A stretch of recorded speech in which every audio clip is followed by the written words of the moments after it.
사랑하는 여러분, 오늘 이 자리에 어떤 마음으로 오셨습니까? 조금 지친 마음으로 오셨습니까? 아니면 기도 제목을 가지고 오셨습니까? 회복이 필요해서 오셨습니까? 오랫동안 교회를 다녔지만 마음 한구석에는 이런 생각들이 있을 수 있습니다. 나는 정말 잘 믿고 있는 걸까? 왜 나는 말씀을 듣는데 변하지 않을까? 왜 기도하는데 하나님이 멀게 느껴질까? 여러분, 그 질문은 이상한 게 아닙니다. 오히려 건강한 질문입니다. 왜냐하면 하나님 앞에 서는 사람은 늘 자기 자신을 점검하게 되어 있기 때문입니다. 그런데 저는 여러분께 조금 불편한 질문을 하나를 더 드리고 싶습니다. 여러분, 정말 복음으로 살고 계십니까? 교회 오래 다닌 것 말고, 예배 빠지지 않은 것으로 말고, 직분 있는 것 말고, 봉사하는 것 말고, 정말 삶의 자리에서 예수님이 왕 되시는 삶을 살고 계십니까? 살면서 많이 들었던 질문일 수도 있습니다.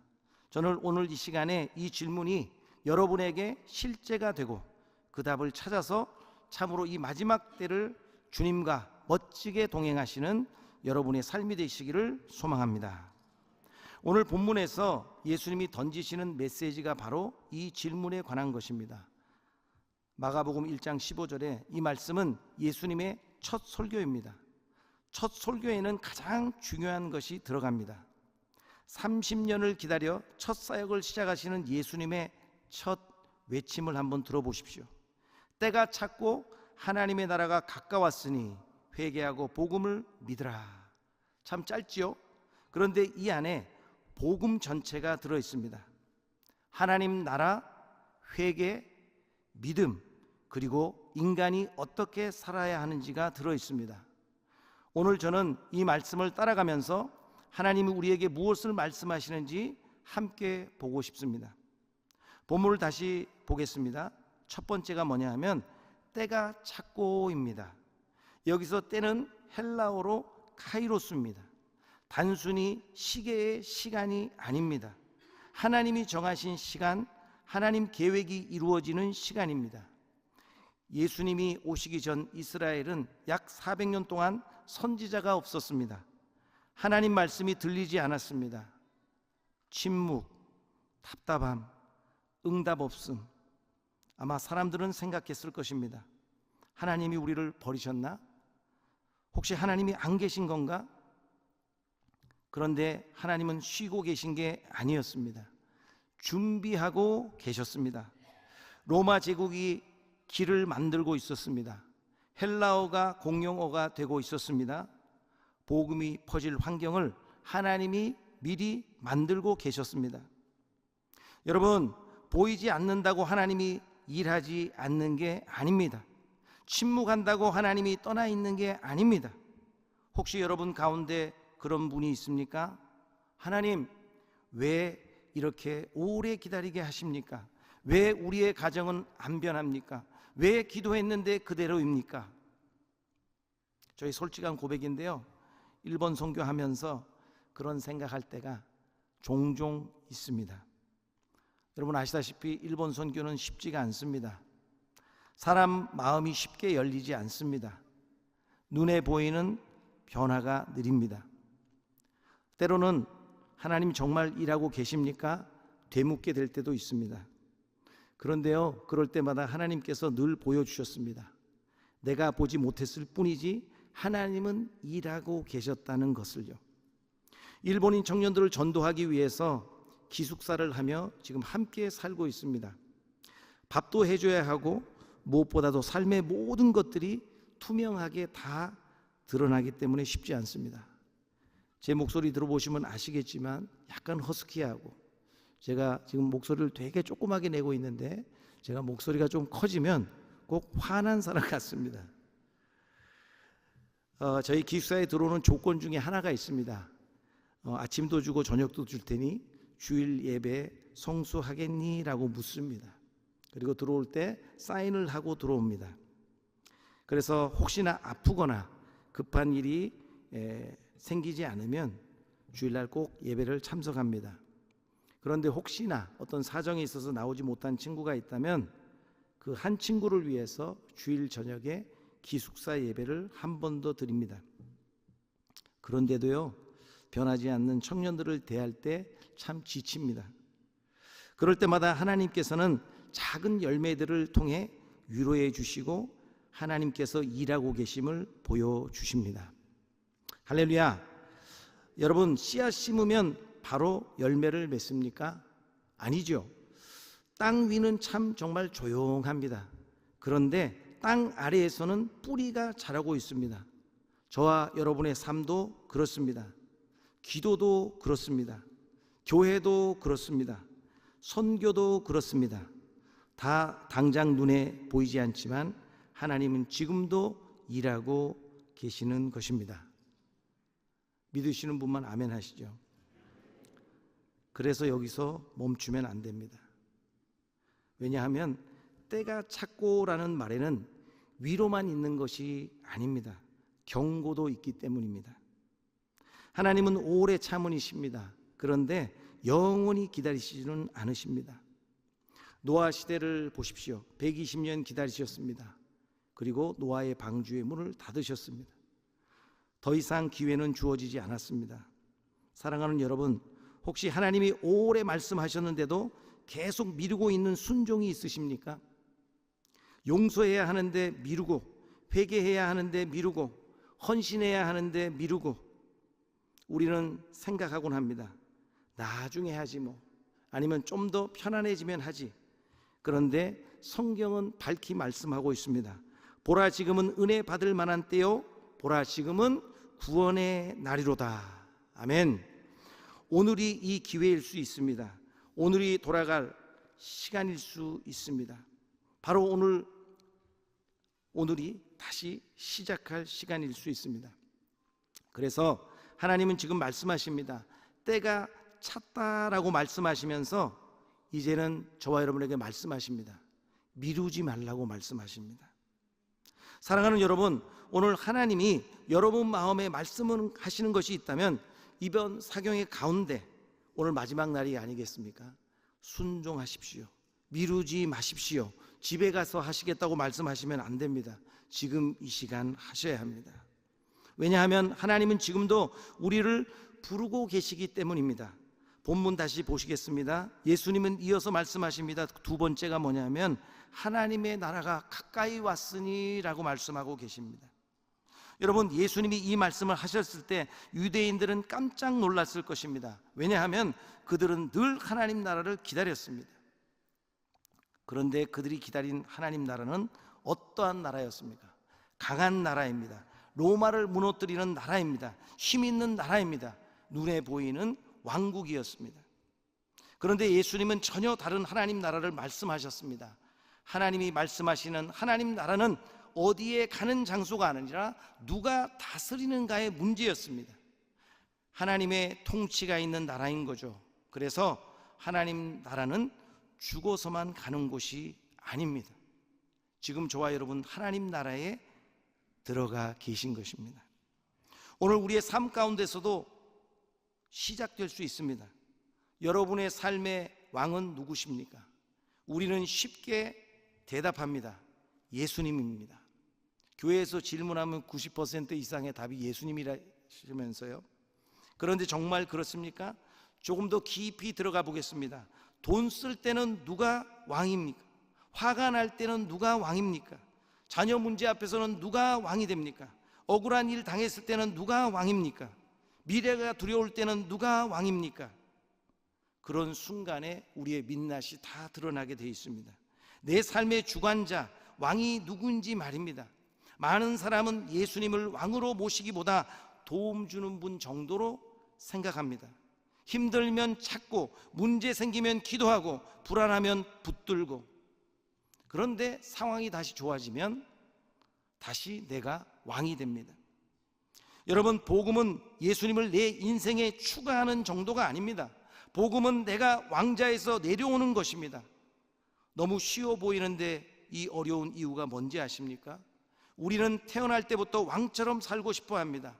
아담과 하와가 왜 넘어졌습니까? 결국 이 유혹이 아닌가 싶습니다. 너희가 하나님처럼 될 것이다. 죄의 시작은 늘 같습니다. 내가 결정해야겠다는, 내 의지대로 살겠다는. 그래서 죄의 본질은 술만 잡수시는 것이 아닙니다. 거짓말만 하는 것이 아닙니다. 음란만이 아닙니다. 가장 깊은 죄는 하나님 없이도 살아갈 수 있다고 생각하는 것입니다. 생각만 해도 그렇습니다. 기도하는데 사실 마음속으로는 결국 내가 해결해야지, 말씀을 듣는데 결정은 내 계산대로, 예배를 드리는데 삶은 세상 방식대로, 그게 우리의 모습입니다. 그래서 예수님은 먼저 말씀하십니다. 하나님 나라가 가까이 왔다고 말씀하십니다. 다시 말하면 이제 내가 왕노릇하는 삶 끝내고 내 통치 아래로 돌아오라고 말씀하십니다. 여러분, 예수님은 우리의 조수석에 앉으러 오신 분이 아닙니다. 왕으로 오셨습니다. 믿으시는 분만 아멘 하시죠. 많은 성도가 예수님을 조수석에 앉혀놓습니다. 예수님 함께 가주세요, 축복해 주세요, 도와주세요. 그런데 핸들은 여전히 내가 쥐고 있는 것입니다. 방향도 내가 정하고 돈도 내가 쓸 곳을 결정합니다. 시간도 내가 원하는 대로 씁니다. 용서할지 말지도 내가 결정합니다. 그러다가 인생이 힘들면 그때 묻습니다. 하나님 왜 이러십니까? 사랑하는 우리 한길교회 성도 여러분, 하나님은 내 계획을 응원하러 오신 분이 아닙니다. 우리를 하나님 계획 안으로 부르시는 분입니다. 그래서 신앙생활 오래 했다는 것과 하나님 나라를 산다는 건 완전히 다른 것입니다. 오래 교회를 다녔어도 여전히 내가 왕이면 하나님 나라를, 죄송합니다, 모르는 것입니다. 직분이 있어도 내 자존심이 왕이면 하나님 나라를 살지 않는 것입니다. 아무리 봉사를 많이 해도 인정받는 게 왕이면 하나님 나라를 모르는 것입니다. 오늘 하나님이 물으십니다. 정말 내가 너의 삶의 왕이냐? 내가 너의 삶의 왕이 맞니? 여러분, 이 질문 앞에서는 목사님들도 숨을 수가 없습니다. 장로님들도 숨을 수가 없습니다. 오랜 믿음 생활 하신 분들도 숨을 수가 없습니다. 정말 예수님이 우리의 왕이십니까? 우리의 모든 영역에서 말씀드리는 것입니다. 오늘 하나님은 우리를 정죄하려고 부르신 것이 아닙니다. 우리를 다시 이 자리로 불러주셨습니다. 내가 너의 왕이 되어줄게. 내가 짊어진 짐 좀 내려놔라. 다시 내 통치 안으로 들어와라. 그게 하나님의 나라입니다. 그래서 여러분, 하나님 나라는 두려운 곳이 아닙니다. 안식하는 곳입니다. 그래서 저는 아까 샬롬이라는 인사가 너무 좋았습니다. 다시 한번 해볼까요? 샬롬. 옛날에 저희 할머니가 그러시더라고요. 샬롬 잘하면 살 수 있다 그러셨어요. 살롬이라고 하셨어요. 살롬. 그런 은혜가 있기를 주의 이름으로 축복합니다. 그렇지만 살롬이라고 하시면 안 돼요. 샬롬이라고 발음을 정확하게 하셔야 됩니다. 일본 사람들은 어떻게 하신지 아십니까? 발음이 잘 안 되기 때문에 샤로무라 그래요. 샤로무. 할렐루야도 발음이 잘 안 돼서 하레루야 그래요. 그래도 그 뜻은 똑같습니다. 하나님의 평강입니다. 여러분, 하나님의 나라는 먹는 것과 마시는 것이 아니죠. 오직 성령 안에 있는 의와 평강과 희락이니라. 아멘. 여러분, 하나님 나라가 임하면 평강이 옵니다. 상황이 좋아져서가 아닙니다. 저는 오늘 깜짝 놀랐어요. 찬양단에 여기 서 계신 모든 형제들이 다 서 계시더라고요. 예, 자매는 반주하시는 분 한 분밖에 뵙지 못했습니다. 근데 모든 여기 형제분들의 표정이 너무 행복해 보이시는 거예요. 평강이 촤르르 흐르시더라고요. 여러분, 하나님의 나라가 임하면 평강이 임하는 줄 믿습니다. 상황이 좋아져서가 아닙니다. 왕이 바뀌었기 때문입니다. 오늘 하나님께서 우리 안에 무너진 왕자를 뒤집으시고 다시 예수님이 왕 되시는 은혜가 있기를 축복합니다. 예수님이 이어서 말씀하십니다. 그 세 번째가 회개하고 라는 말씀입니다. 여러분, 이 말씀은 굉장히 불편한 말씀입니다. 왜냐하면 사람은 본능적으로 회개보다는 위로를 원하기 때문입니다. 우리는 이런 말씀들을 좋아하죠. 하나님이 당신을 사랑합니다. 괜찮습니다. 다 잘 될 것입니다. 물론 맞습니다. 그런데 하나님께서 여러분들을 지극히 사랑하십니다. 그런데 이상하지 않습니까? 예수님은 공생애를 시작하시면서 내가 너를 사랑한다 말씀하지 않으셨습니다. 제일 먼저 하신 말씀은 회개하라였습니다. 왜입니까? 회개 없는 복음은 값싼 위로가 되기 때문에 그렇습니다. 여러분, 암에 걸려서 병원에 갔는데 의사가 말합니다. 괜찮아요. 웃으세요. 좋아질 거예요. 그 의사는 좋은 의사입니까? 아닙니다. 진짜 의사는 뭐예요? 아픈 거를 말해주고 힘들지만 그 아픈 부분을 도려내고 뭐요? 수술하는 의사가 아니겠습니까? 예수님은 우리를 정죄하려고 회개를 말씀하신 것이 아닙니다. 살리려고 말씀하신 것입니다. 여기에 회개하라는 말이 헬라어로 메타노이아입니다. 어떤 것입니까? 생각을 바꾸는 것입니다. 방향을 바꾸는 것입니다. 삶을 바꾸는 것입니다. 그러니까 회개는 단순히 눈물을 흘리는 게 아닙니다. 감정적인 싸움도 아닙니다. 회개는 방향의 전환입니다. 예를 하나 들어볼까요? 제가 만약에 오늘 이곳에 오기 위해 LA로 잘 오고 있었습니다. 제가 LA로 오려고 했는데 만약에 제 방향이 샌디에고로 가고 있었다면 저는 어떻게 해야 됩니까? 회개하면서 아이고 내 방향이 잘못됐네 그러면서도 계속 핸들을 꺾지 않고 샌디에고로 갔다면 저는 오늘 예배에 참석하지 못했을 것입니다. 오늘 담임 목사님께서 저에게 미리 카톡을 주셨습니다. 목사님, 오늘 오렌지 카운티 지역에 무슨 일이 있다고 합니다. 목사님 좀 일찍 오시면 좋겠습니다. 그래서 저는 일찍 출발을 했고요, 무사히 도착할 수 있었습니다. 사실 오늘 이 말씀을 제가 준비해 왔는데 장로님들과 함께 이렇게 식사를 하면서 맛있는 도시락 오벤토를 주셨습니다. 보통 보면 오벤토에 뭐가 있지요? 뭐 불고기를 선택하든지 닭고기를 선택하든지 뭐 생선, 연어를 선택해야 되는데 이 도시락은 두 가지를 다 주셨어요. 할렐루야. 너무 맛있더라고요. 그러면서 장로님들과 여러 가지 얘기를 나누었습니다. 그 한 말씀 한 말씀들이 저에게 큰 도전이 되었습니다. 이미 장로님들이 말씀을 가지고 살고 계셨기 때문에 그렇습니다.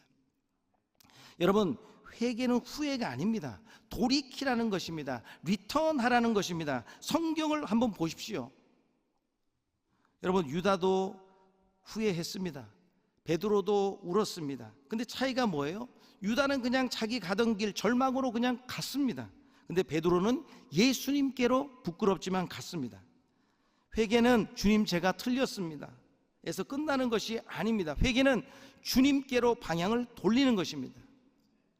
여러분, 혹시 우리는 너무 오래 복음을 알기만 하고 살지는 않았던 것이 아닐까요? 설교를 많이 들었습니다. 성경 공부도 열심히 했습니다. 집회도 참석했습니다. 그런데 왜 삶이 그대로입니까? 왜 같은 죄를 반복합니까?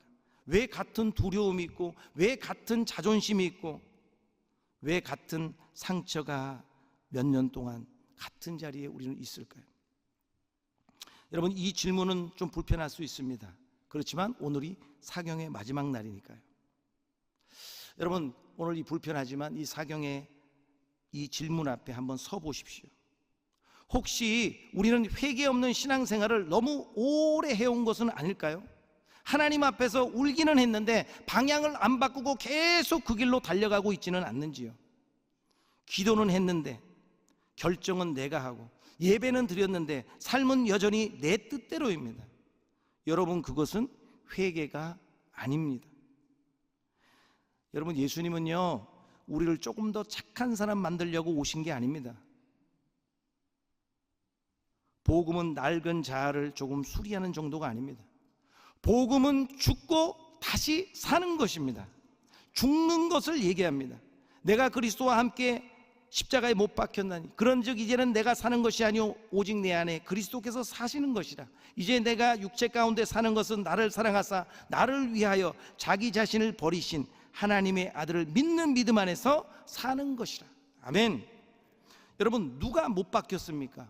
예수님만 못 박히셨다고 생각하시면 큰 오산입니다. 성경은 분명히 내가 그리스도와 함께 못 박혔다고 말씀하고 있습니다.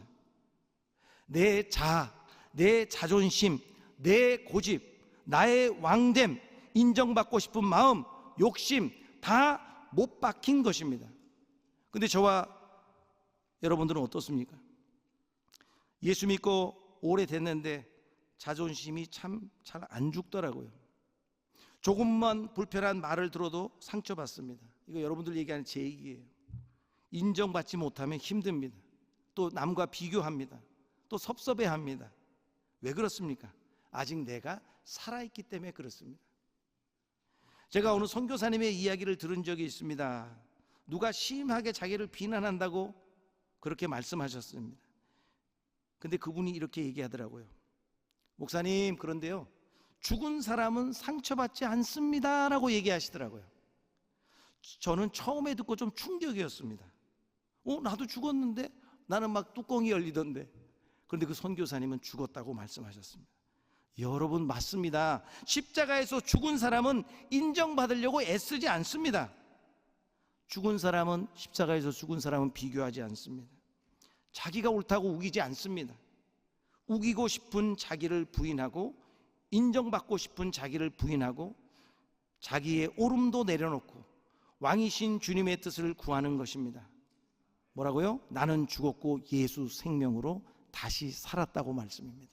한번 따라해 보십시오. 나는 죽었습니다. 예수 생명으로 다시 살았습니다. 사랑하는 여러분, 복음은 우리를 조금 좋은 사람 만들지 않습니다. 예수님과 함께 죽고 예수님과 함께 살게 되는 것입니다. 그런데 회개는 좀 아프더라고요. 왜냐하면 내 옳음을 내려놔야 하고, 내 계획을 내려놔야 하고, 내 자존심을 내려놔야 합니다. 그래서 회개는 눈물이 납니다. 그런데 그 눈물은 절망의 눈물이 아닙니다. 주님의 집으로 돌아왔던 탕자의 모습을 기억하십니까? 탕자가 돌아왔을 때 아버지가 야단치셨나요? 왜 이제 왔어 이놈아? 그러셨습니까? 아니죠. 달려가서 안아주었습니다. 그리고 잔치를 열어주셨습니다. 오늘 하나님도 그러십니다. 회개하는 사람 정죄하지 않으십니다. 돌아오는 사람 안아주십니다. 그래서 오늘 하나님이 만지시고 계시는 영역이 있다면 여러분 변명하지 마시기 바랍니다. 성령님께서 드러내시는 죄가 있다면 합리화하지 마시기 바랍니다. 오늘 돌아오십시오. 왜냐하면 회개는 끝이 아니라 하나님 나라의 시작이기 때문입니다. 오늘 예수님이 말씀하십니다. 회개하라. 그 말은 정죄가 아닙니다. 우리를 향하신 초청입니다. 다시 돌아오너라. 다시 살자. 다시 시작하자. 오늘 그 은혜가 우리 모두에게 있기를 축복합니다. 계속 예수님께서 말씀하십니다. 넷째, 복음을 믿으라. 저와 여러분 얼마나 복음이라는 말을 많이 들었습니까? 얼마나 많이 그 단어를 들으셨는지요. 예수님이 우리를 위해 십자가를 지셨다. 그 피로 우리는 죄사함을 받았다. 우리는 너무 지식적으로 잘 알고 있습니다. 그런데 정말 믿고 계십니까? 여러분, 아는 것과 믿는 것은 천지 차이입니다. 여러분이 지금 앉아 계신 장의자가 있지 않습니까? 되게 튼튼해 보이시죠? 그런데 여러분, 튼튼하다고 생각하는 것은 생각할 수 있어요. 이건 지식이에요. 그런데 믿음은 뭐예요? 그 의자에 앉는 것입니다. 여러분들은 이미 이 의자가 튼튼하다는 걸 알아요. 왜? 매주 앉으시니까 그래요. 그런데 저는 몰라요. 오늘 딱 보니까 되게 튼튼해 보이긴 했는데 제가 오늘 이 예화를 써서 그런지 진짜 한번 푹 앉아봤어요. 되게 튼튼하대요.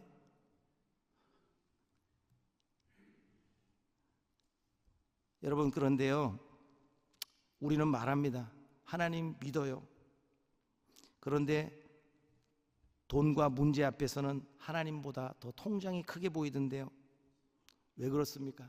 머리로는 아는데 삶으로는 안 믿기 때문이에요. 복음은 단순히 예수님 믿고 천국 가는 티켓이 아니라는 정도는 저와 여러분은 압니다.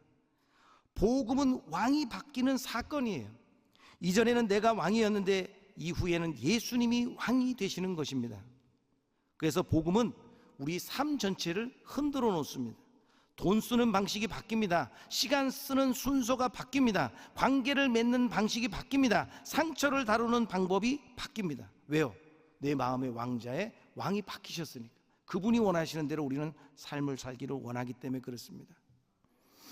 그런데 왜 나는 믿는데 변화가 없지? 왜 말씀을 듣는데 또 무너지지? 왜 결심을 했는데 또 넘어지지? 저도 그 질문을 많이 하고 지금도 하고 있습니다. 왜 사람은 말씀 듣고도 쉽게 무너질까? 왜 집회 때 은혜 받고 돌아가면 똑같을까? 답은 단순합니다. 내 힘으로 믿으려 하기 때문입니다. 여러분, 신앙생활 오래 하면 착각합니다. 내 경험으로 버틸 수 있다고 생각합니다. 내 열심으로 갈 수 있다고, 내 열심이면 된다고 생각합니다. 근데 아닙니다. 그래서 예수님은 제자들에게 사역 먼저 안 시키셨습니다. 기억하십니까? 부활 후에 빨리 나가서 복음 전하라고 하지 않으셨습니다. 뭐라고 하셨어요? 기다리라고 하셨습니다. 왜 기다리라고 하셨습니까? 성령님 때문에 그렇습니다. 사도행전 1장 8절에 뭡니까? 오직 성령이 너에게 임하시면. 여러분, 그렇습니다. 예수님과 3년 함께했던 제자들도 성령 없이는 말씀대로 못 살았습니다. 그런데 저와 여러분은 어떻습니까? 성령 없이도 살 수 있다고 생각합니다. 그래서 여러분, 지칩니다. 억지로 사랑합니다. 억지로 용서합니다. 억지로 거룩하려고 합니다. 억지로 봉사합니다. 결국 방전이 됩니다. 그래서 우리가 번아웃 됐다고 합니다. 여러분, 최신 휴대폰들이 좋은 게 많더라고요. 제 멘토 목사님은 한국 핸드폰을 가지고 계신데 막 이렇게 확대해서 막 달을 찍으시는데 달에 진짜 막 토끼가 있는 걸로 보이더라고요. 그런데 여러분, 아무리 좋은 핸드폰도, 최신형 핸드폰도 배터리가 없으면 어떻게 됩니까? 아무 쓸모가 없는 거예요.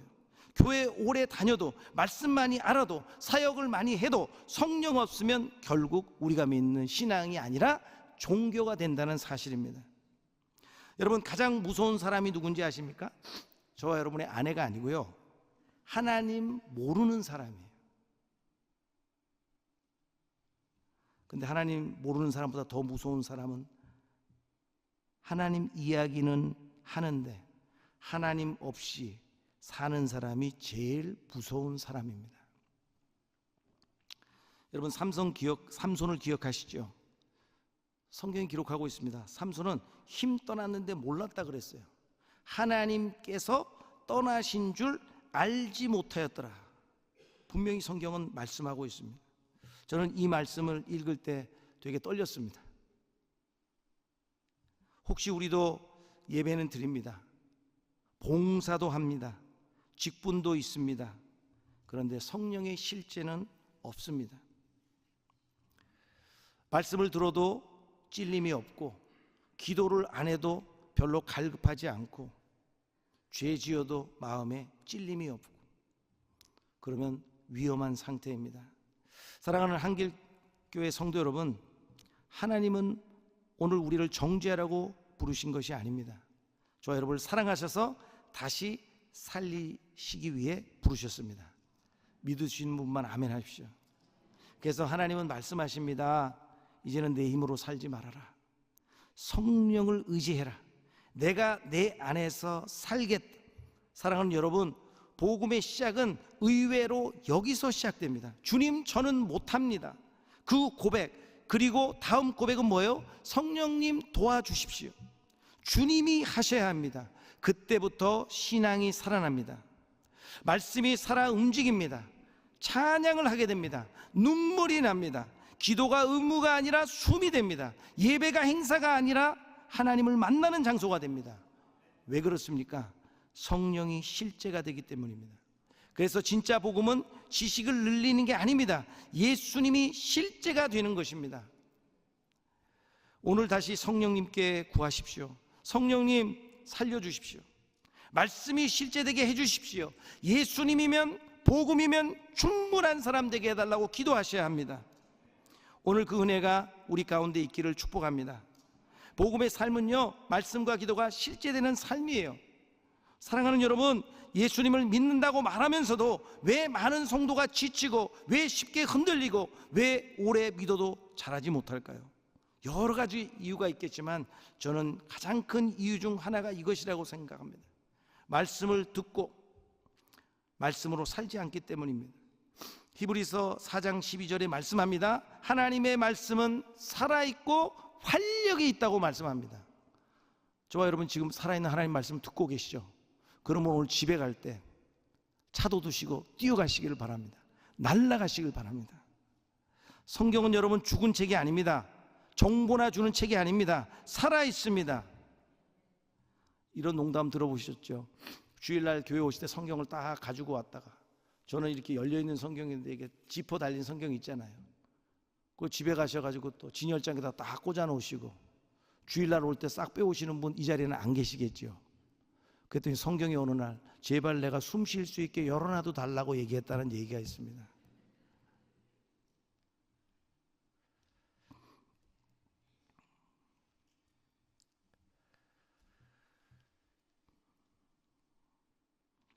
여러분, 우리가 성경을, 하나님의 말씀을 능력 없어서가 아닙니다.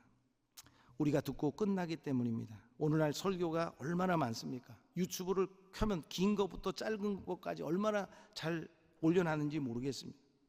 좋은 말씀이 참 넘칩니다. 그런데 왜 내 삶은 변하지 않습니까? 왜 분노는 그대로 있습니까? 왜 염려는 그대로 있습니까? 왜 자존심은 그대로입니까? 왜 아직도 용서 못하는 사람이 있습니까? 아니면 왜 쉽게 낙심하십니까? 왜냐하면 말씀에 감탄은 했는데 순종을 안 했기 때문에 그렇습니다. 예수님이 말씀하셨어요. 반석 위에 집을 지은 사람 누구라고요? 많이 들은 사람이 아니고 듣고 행하는 자라고 성경은 분명히 기록합니다. 여러분, 차이는 지식이 아니라는 거 아시죠? 바로 순종입니다. 여러분, 아파서 의사에게 갔습니다. 의사가 약을 줬어요. 집에 와서 약 설명서를 읽는데 은혜 받았어요. 그래서 막 줄을 쳤어요. 막 그래서 그 약의 내용까지 암기했어요. 그리고 어떤 분은 요즘 막 그냥 SNS에 잘 올리시더라고요. 오늘 좋은 약을 받았습니다. 그리고 막 사진도 찍어요. 그런데 안 먹어요. 그러면 그 아픈 게 낫겠습니까? 절대 안 낫습니다. 저와 여러분도 말씀도 그렇습니다. 감동을 받는데 살아내는 것은 다른 얘기입니다. 약이 있어도 먹어야 낫듯이 말씀도 똑같습니다. 말씀은 듣는 순간이 아니라 순종하는 순간에 능력이 되는 것을 믿습니다. 여러분, 그래서 하나님의 나라는 주일 오전에만 있는 게 아니라 월요일 날 직장에서도 있습니다. 화요일 날 가정에서도 있습니다. 수요일 아무도 보지 않는 곳에서도 나타나게 되어 있습니다. 여러분, 좀 손해 보셔도 괜찮습니다. 정직하게 사십시오. 억울해도 사랑하십시오. 화가 나도 축복하는 겁니다. 그게 바로 하나님의 나라입니다. 이게 하나님 나라의 삶의 방식입니다. 여러분, 이렇게 살려고 하면 금방 알아요. 저는 알거든요. 나는 못하겠구나. 맞습니다. 그래서 여러분, 기도하라고 하신 거예요. 기도는 우리의 소원 성취를 말하는 시간이 아닙니다. 기도는 하나님 앞에 머무는 시간입니다. 우리는 종종 기도를 거래처럼 합니다. 하나님 이거 주십시오. 저거 해결해 주십시오. 그런데 진짜 기도는 하나님의 손보다도 하나님의 얼굴을 구하는 것입니다. 혹시 여러분 기도가 식었습니까? 말씀이 의무가 되었습니까? 아니면 예배가 습관이 되었습니까? 오늘 하나님이 다시 살리시기를 원하십니다. 여러분, 말씀이 살아 움직이기를 원합니다. 기도가 다시 숨쉬기를 원합니다. 성령께서 실제가 되시기를 원하십니다. 내 이름 드러나는 게 아니라 예수 이름 드러나는 것, 저는 마지막 시대의 교회의 모습이 이거가 되어야 된다고 생각합니다. 서로 붙들어주는 교회, 함께 울어주는 교회, 함께 선교하는 교회, 함께 하나님 나라를 걷는 교회, 그리고 하나님은 그런 교회를 통해서 마지막 시대를 준비시켜 주실 것입니다.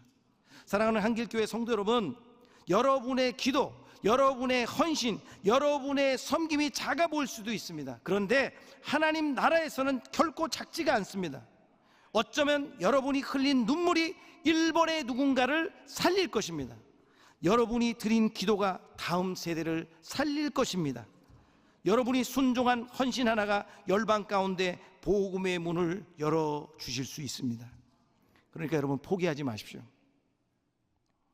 기도 멈추지 마십시오. 말씀을 절대 내려놓지 마시길 바랍니다. 여러분, 마지막 시대에 하나님이 찾는 사람은요, 복음을 아는 사람이 아닙니다. 삶으로 살아내는 사람을 지금도 찾고 계십니다. 사랑하는 우리 한길교회 성도 여러분, 여기까지 말씀을 따라왔습니다. 뭐라고요? 때가 찼고 하나님 나라가 가까이 왔다. 회개하라. 복음을 믿으라. 우리는 들었습니다. 복음은 정보가 아니라 삶이고요, 하나님 나라는 이론이 아니라 통치고요, 성령 없이는 살 수가 없고 말씀과 기도가 실제가 되어야 한다는 것입니다. 그런데 마지막으로 질문하고 싶습니다. 그래서 우리는 어떻게 살아야 합니까? 저는 요즘 이런 생각을 자주 합니다.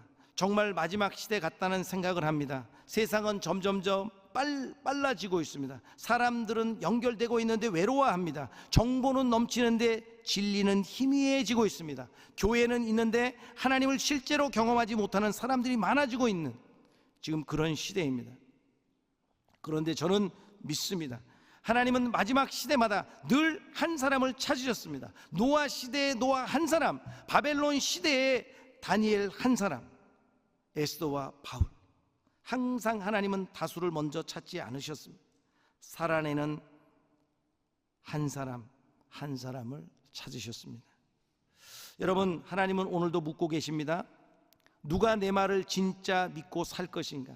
누가 직장에서 복음을 살아낼 것인가? 누가 가정에서 복음을 살아낼 것인가? 누가 아무도 안 보는 자리에서 거룩을 지킬 것인가? 누가 손해봐도 정직할 것인가? 누가 끝까지 기도할 것인가? 누가 끝까지 선교할 것인가? 누가 끝까지 하나님 나라를 붙잡을 것인가? 저는 오늘 한길교회를 보면서 정말 감사한 마음이 있습니다. 왜냐하면 하나님 나라를 위해 자기 교회만 보지 않았기 때문입니다. 일본 선교를 위해서 마음을 열어주시고 또 기도해 주시고 섬겨 주시고 함께 걸어가 주신다는 것 때문에 그렇습니다. 여러분, 그거 쉬운 일 아닙니다. 사람은 본능적으로 자기 것을 챙기게 됩니다. 그런데 하나님 나라는 다릅니다. 하나님의 사람은 흘려보냅니다. 또 주변을 품습니다. 또 연합합니다. 왜냐하면 목적이 자기 교회 부흥이 아니라 하나님 나라의 부흥에 있기 때문에 그렇습니다. 저는 여러분 믿습니다. 하나님이 마지막 시대에 교회에게 원하시는 모습, 큰 교회 이전에, 유명한 교회 이전에 연합하는 교회, 함께 우는 교회, 함께 선교하는 교회, 조건 없이 섬기는 교회, 예수 이름 위에 자기 것 내려놓는 교회. 저는 그런 교회를 통해 하나님이 마지막 시대의 선교를 완성하실 것이라고 믿습니다. 그리고 한길교회가 그 부르심 안에 있다고 믿습니다. 사랑하는 여러분, 오늘 말씀 들으면서 성령께서 만지신 영역이 있습니까? 오래 미루었던 회개가 있습니까? 놓지 못한 상처가 있습니까? 붙들고 있던 자존심이 있습니까? 하나님보다 더 사랑했던 것, 오늘 이 시간에 다 내려놓으시길 바랍니다. 오늘 다시 돌아오십시오. 왜냐하면 하나님은 정죄하라고 부르신 게 아니라 살리시려고 부르셨기 때문입니다. 여러분, 복음은 넘어지지 않는 사람이 되는 게 아닙니다. 넘어져도 괜찮습니다. 다시 예수님께 돌아오는 사람이 되는 것입니다. 완벽한 사람이 되는 것이 아닙니다. 끝까지 하나님 나라를 붙잡는 사람이 되는 것입니다. 그래서 저는 오늘 이 말씀을 마치면서 한 가지 기도를 드리고 싶습니다. 언젠가 우리 모두 하나님 앞에 설 날이 올 것입니다. 그날 하나님이 얼마나 성공했는지, 얼마나 유명했는지, 얼마나 많이 가졌는지 물으실까요? 아마 아닐 것입니다. 어쩌면 이렇게 물으실지도 모릅니다. 너는 복음을 살았느냐? 내 나라를 위해 무엇을 남겼느냐? 너는 끝까지 나를 사랑했느냐? 그때 우리 모두 이렇게 고백할 수 있기를 바랍니다. 주님, 완벽하지는 않았습니다. 많이 넘어졌습니다. 연약했습니다. 하지만 주님, 끝까지 복음을 붙들었습니다. 끝까지 기도하려고 했습니다. 끝까지 말씀을 붙잡았습니다. 끝까지 선교를 사랑했습니다. 끝까지 하나님 나라를 위해 살려 했습니다. 그리고 혼자 가지 않았습니다.